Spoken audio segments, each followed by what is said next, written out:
पति का सच सुनकर मेरे उड़े होश। आज ही मेरी शादी सक्षम से हुई है। शादी एक अच्छे बड़े घर में हुई है। पैसों की कोई कमी नहीं थी। मैं और मेरे पिता अपने आप को बड़े खुशकिस्मत मानते थे कि हमें ऐसा घर मिला है।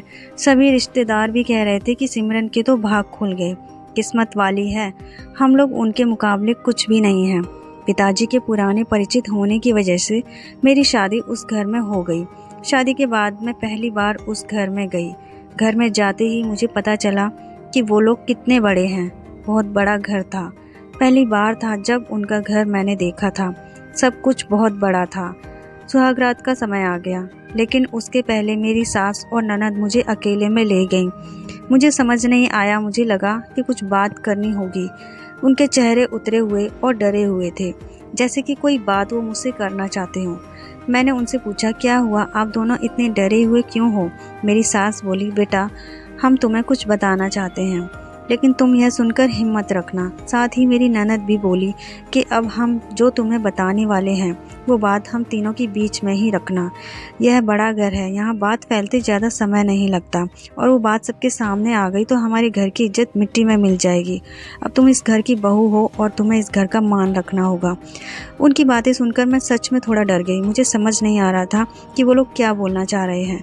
मैंने कहा, आप बताएं, मुझे क्या बात है? मेरी सास बोली कि मेरा बेटा मर्द नहीं है।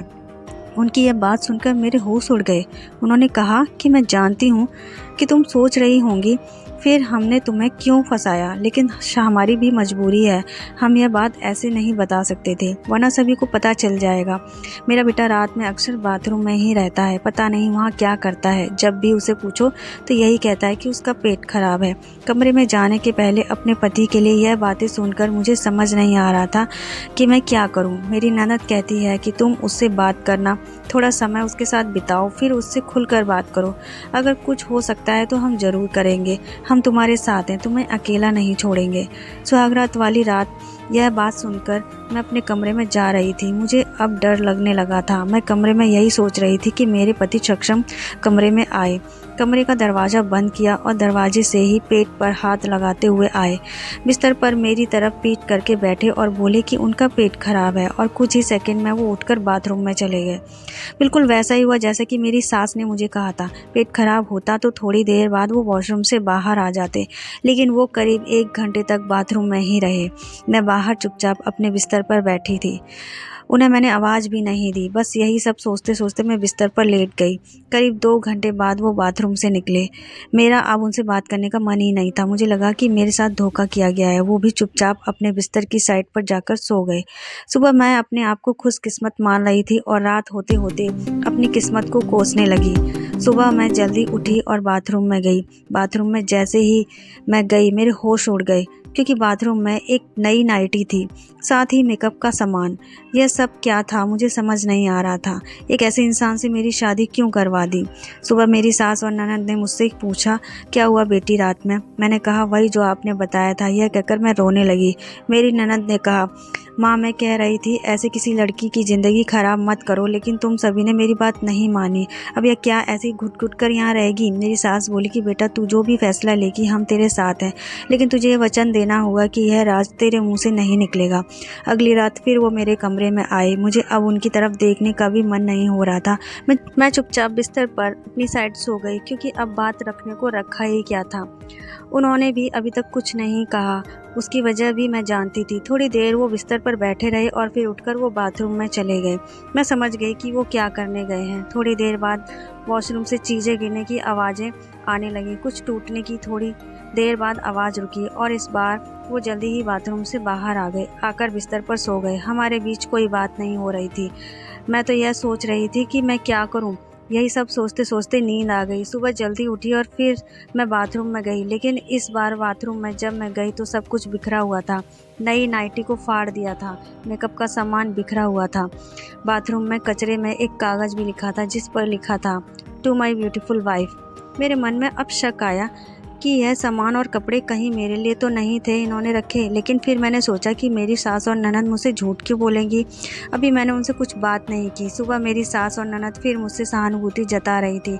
मुझे उनकी बातों से लगा कि वो चाहती हैं कि मैं सक्षम को छोड़कर इस घर से चली जाऊं। मुझे अब मेरी सास और ननद पर शक हुआ। मैंने घर की पुरानी नौकरानी से बात की।